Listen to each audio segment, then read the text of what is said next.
Spotlight में आपका स्वागत है। मैं हूं आपकी host Amita. Join me weekly as I talk to inspiring guests who will share their success stories. आज हमारे साथ स्टूडियो में है the CEO of Hans Dairy Inc., the largest Ontario dairy that specializes in South Asian dairy products. With over 2 decades of service, this family business has got a good reputation and relationship with the community. It's my pleasure to welcome to the studio Ms. SARAB HANS. Welcome. Thank you very much. It's an honor being here. Thank you very much for taking the time out of your busy schedule to come and talk to us. We're going to find out about Hans Dairy pretty soon, but before that, tell us a little bit about your upbringing and education. I come from a Punjabi family. We emigrated to Canada in the 70s. My parents were living in the UK initially, and they decided that Canada was a better environment to bring up their family. So we came here, and I grew up with very traditional values. My parents had 3 daughters. I'm the middle child, and they stressed education. So that was a very big tenet in our household. Education was very important. They stressed hard work, and they also stressed pride in what you do. Make sure that you're proudful of what you do and how you handle yourself in the real world. And that's the main reason why I think I've accomplished so much in the university realm. I did my undergrad at Western Ontario, and I went and did my MBA at McGill. Wow, that's quite an accomplishment. I must say, 3 females in the family, and 3 girls, and your parents pushed towards education. That's amazing to hear in a South Asian, family. Yes. Now it's interesting. We're going to talk about Hans Dairy, but you have a finance background then. Yes. When I finished my MBA, I came out with a finance degree. My dad started the dairy in '97, and at that time we all worked in the dairy, but we did like physical labor. So we were packing on the back. And when I graduated and finished my MBA, I said to him, "Do you want me to come join you? I can help with the dairy." He said no. He was like, "Go. I want you to go out into the real world. I want you to see what's out there. I want you to build your own work ethic before you come back." And then in 2006, he gave me a call and he said, "Look, I want to retire, so do you want the dairy?" And at that time, I'd been in the finance field for about 6 years, but I jumped on the opportunity because I couldn't think of a better time to go and be an entrepreneur. If I waited too long, my dad would have sold the dairy and then I would have had to start from scratch. So it was a nice opportunity, and I always had in the back of my mind that I wanted to run it. Amazing. I have to ask you, did your dad have a background in the dairy industry when he came here? He does come from a farming background, so he did have that much experience in the farming background, but he's actually an engineer, worked in aerospace. And there was a time about 1 year where his company was on strike, and during that 1 year he couldn't sit still. So he ended up opening up a distribution company. So he was distributing dairy products for other dairies to our South Asian stores, and very quickly realized that they weren't getting the products they wanted. So there wasn't any ethnic product lines available. So he applied for a dairy license, and it took him about 2 years to get it, and then he started the dairy in '97. And since then we've been catering to the South Asian community. Amazing. So it's in the genetics, like you too from your finance background, but you had it within you to start a business of your own. I think in our South Asian community, we have that drive, very much so. There's so many entrepreneurs in our community, and I think it's because we want to make our mark on the world. We want to go out and make a living on our own terms. So both you and your dad, did you find any challenges setting up the company? Very much so, because the food industry in Canada is very well established and it's very regulated. So in order to get a license, it took us about 2 years, and everybody in the industry can voice their opinions as to why you should not have a license. And then after that, to get onto the shelves is very difficult. When we first started talking to the stores and saying there's South Asian products we want to launch, they said to us, "There's not that much of a community. We don't really want to carry it." So the country is not, at that point, didn't recognize the growth of our South Asian community. Now I think in Ontario or in GTA, we're about 14% of the population here. Yes, so when we first started, they didn't see that. Now they're starting to recognize that. And then once they started recognizing that, they gave us a call and said, "Yes, we would love your products on the shelf." Amazing. Now I understand when your dad first started it, he was targeting mostly mainstream. And then when you came into the picture, you saw something different. What was that? He was targeting mainstream products to the South Asian market. He was also offering like a 4% milk, which was very high in fat.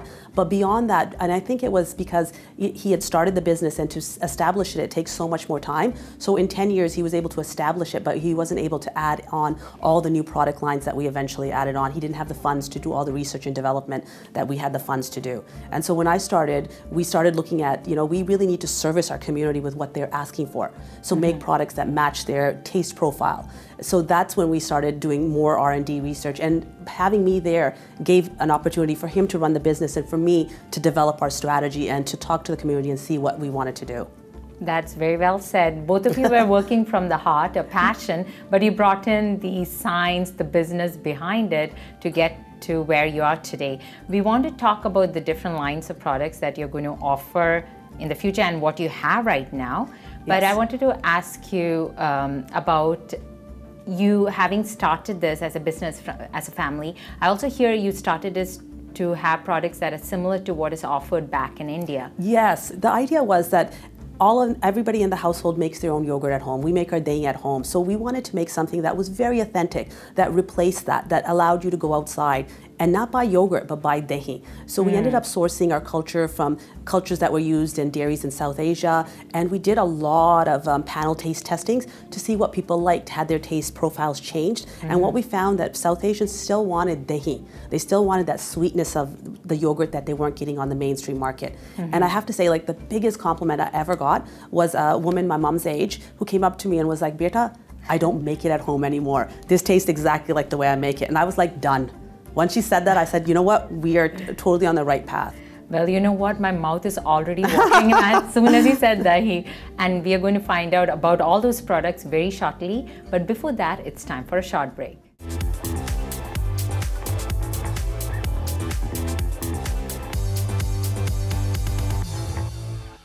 Welcome back. We just heard about how under Ms. SARAB Hans' direction, Hans Dairy has become very well known in the South Asian community. In fact, in 2014, she was awarded ICCC's Female Entrepreneur of the Year award.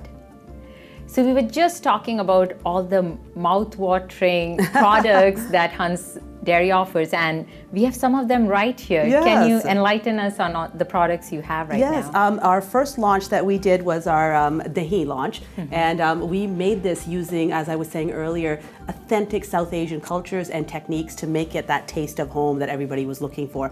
And after that, we ended up launching our lassi line, so we have a salty and a sweet. Yummy. And I love the salty. It's an acquired taste to the North American community. For us, it's a staple. Natural, yeah. Yeah, very much so. And then we launched we have a rice pudding line, and we have a yogurt smoothie line, which is with real fruit. So we do real mango that we source from India, and we have strawberries, blueberries, and peach that we source from farms here in Ontario. So we make everything with 100% Canadian milk and natural ingredients. Amazing. Hey, Mom, look.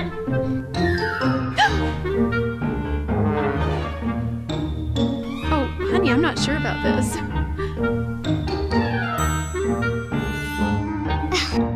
Oh, now this is something we can get. Don't be fooled by fancy packaging. It's what's inside that counts. The all-natural yogurt by Hans Dairy. Think natural, think local, think Hans Dairy. I have to ask, is there like a recipe maker behind all these products? There is. We have a nice R&D team, and everybody in that team is South Asian because, of course, we're trying to make South Asian products. And we use a lot of our mothers and elder people's experiences on how to make the product as authentic as possible. But is there like a standard, so that everything tastes similar, like say the mango lassi should taste similar between two bottles? Is there like standardized ingredients or recipes? Yes, there's a very standard ingredient in recipes, and we use a lot of automation and a lot of a process layout that helps us make the product the same every single time. So it takes the error out of it. So as we batch it, we don't make any mistakes. We just moved into our new facility, so we're now in a 24,000 state-of-the-art CFIA approved facility. Congratulations. Thank you very much. We're so excited. There we're able to automate a lot of our processes. We came from a 7,500 square foot facility where we were busting at the seams, and we could barely make enough of this product line, let alone add on more.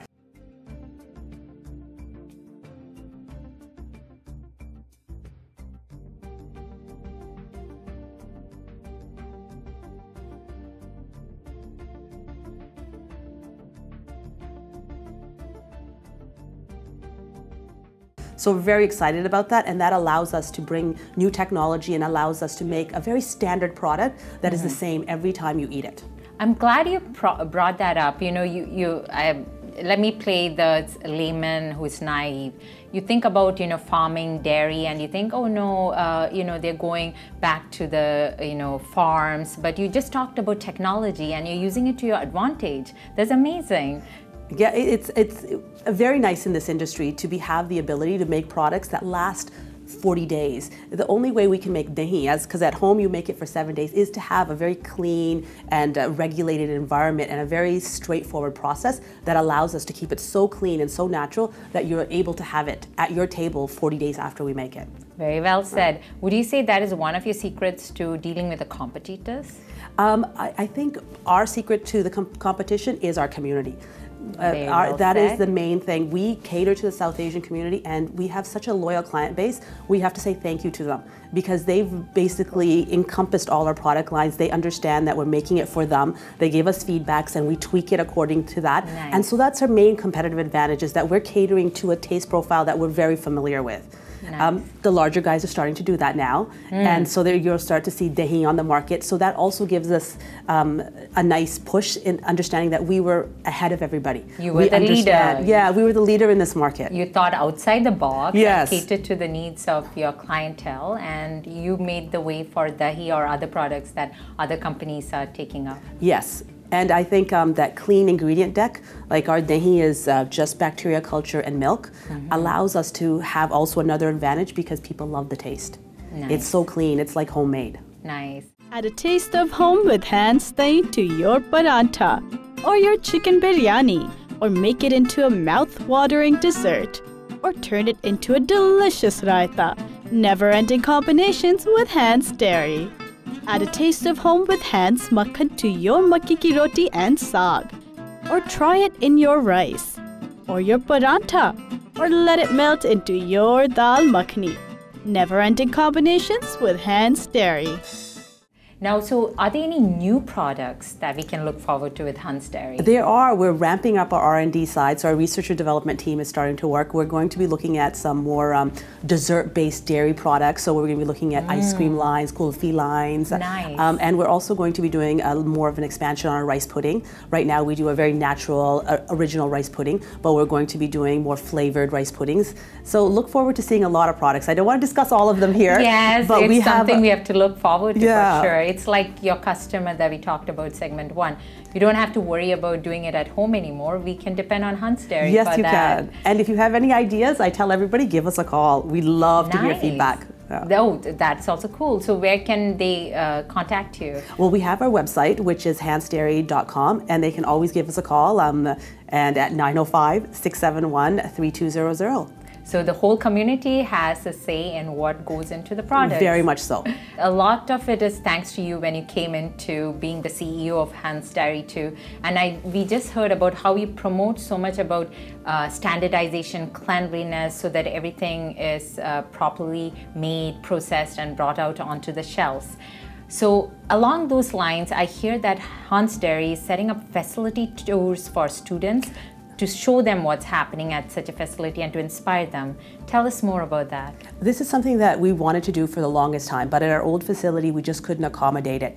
We wanted to bring students in. We wanted to bring children in because I feel that people have lost connection with their food. People don't turn the product over to look what's in there. They look at the cover and they buy it according to that. So we want to bring these students in and have them do a tour of our facility to show them how dairy products are made at our facility, to also show them how the milk comes from the farm to their table, and lastly, to give them exposure to the food market, because I think it's a viable career option that a lot of people don't even think about. And it gives the children an opportunity to be part of their food. It gives them an opportunity to understand, what they're putting in their mouth. Okay, so when can we expect these tours to get going? Well, we're talking right now to our local school boards around the area to get it set up for the high school students on a Friday afternoon. But if anybody is interested, we've done other tours on weekends for people. And we've done an Indo-Canadian Chamber of Commerce event, and they brought people through a hard hat tour. And so we invite anybody who's interested in seeing how a dairy functions to give us a call. Amazing. So go to your website and Yes. And it could be anywhere within the GTA. They can come and have a tour of the They can have a facility? tour. We can organize something. Yeah, because we want to connect with the community. We want to show them what we're doing. Have them come in and see the facility. And now they have even better and bigger facilities, Yes. so that'll be even more amazing. Yes. And along the same line, so Hans Dairy is doing that, but you yourself are promoting healthy eating. We have heard about the Dairy Innovation Program. Tell us a bit more. The Dairy Innovation Program is something that the Canadian Dairy Commission manages, and it's a program that's very, very beneficial to launching new products. They give you access to your raw materials, which is your milk, and they also give you access to a little bit of a marketing fund. Because when you're launching a new product, it's very difficult to get it on the market. It's very difficult to have the retailers want to buy it. So they give you a little push to help you with a little bit of money to allow you to talk to these people and convince them that it's something that the community is looking for. Yeah, and that's important when somebody like yourself, like an entrepreneur like yourself, who's thinking outside the box and they don't have the funds or resources. It's important to have that kind of support. Very, very much so. Yes, very, very much so. We have more to talk about because there's so much more to you. But before that, it's time for a short break.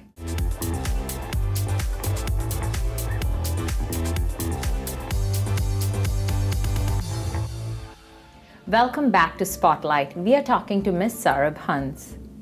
So we were just talking about how you're very much into promoting healthy eating. And beyond Hans Dairy, you are on a board for many organizations that do the same. So tell us a little bit more. I'm on a couple of boards. We felt it was very important for us to be present in different industry aspects. So I'm on the Ontario Dairy Council, which deals a lot with food safety and a lot with more of the political aspects of the food industry in Ontario. I'm also on the Food and Beverage Ontario, which deals with promoting healthy eating, promoting Ontario farms.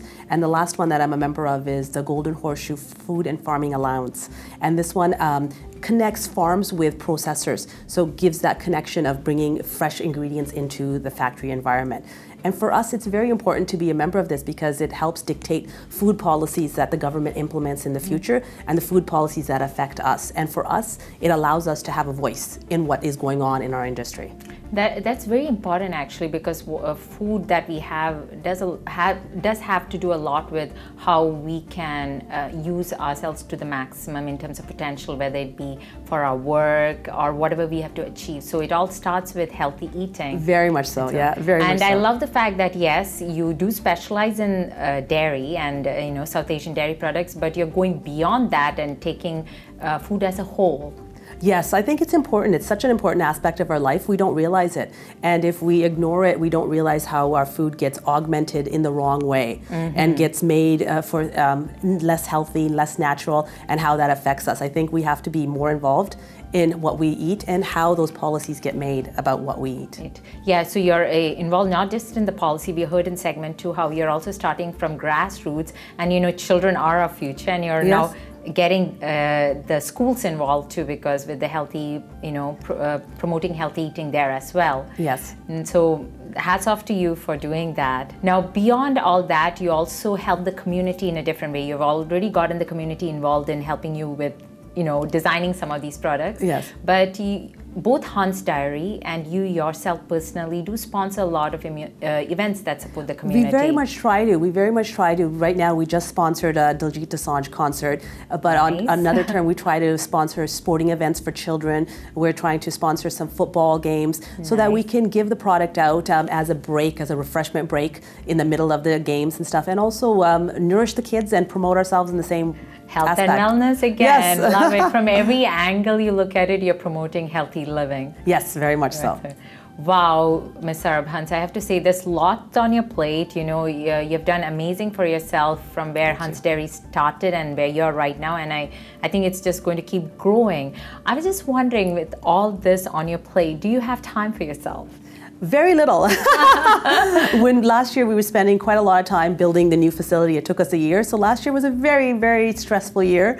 And because of that, I picked up a lot of gardening and wilderness activities because I felt when you're stressed out, you need to detox somehow. And the wilderness seems to be the best environment. So nowadays I'm gardening quite a lot. I picked up biking, so I'm trying to clear my mind and kind of relax through that wilderness. Do you relax, really? I was just wondering because you come from a finance background, and I heard how disciplined you are with your strategies and how you put together Hans Dairy. So do you take that with you to your hobbies, or do you really relax? I take that with me everywhere I go. I was wondering. Everywhere I go, but I hope if I'm riding a bike for an hour, at least 15 minutes of that is relaxation. Okay. At least you get to that point somewhere in the middle. I guess it takes a certain amount of discipline if you need to have, your business going, your passions going, plus, doing your hobbies. And without that discipline, it probably won't be possible to be an all-rounder like yourself.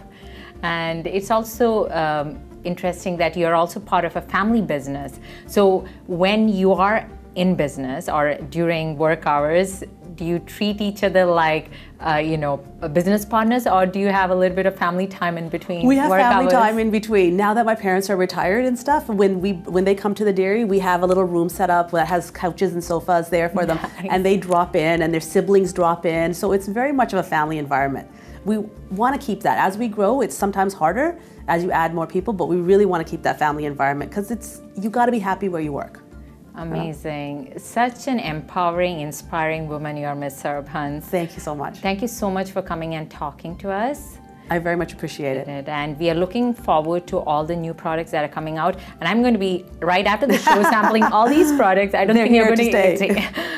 But we wish you all the best with all your ventures with Hans Dairy. Wishing you global success with it and with all your other projects. Thank you very much for having me here. I very much appreciate it. तो ये थी miss सारब हंस, जिन्होंने हमें एहसास दिलाया है कि success can come even in small numbers if we are passionate about our goals. Well, that's a wrap for this week. Continue to follow us on Facebook or Twitter and write to me at VJ Amitha spotlight@gmail.com.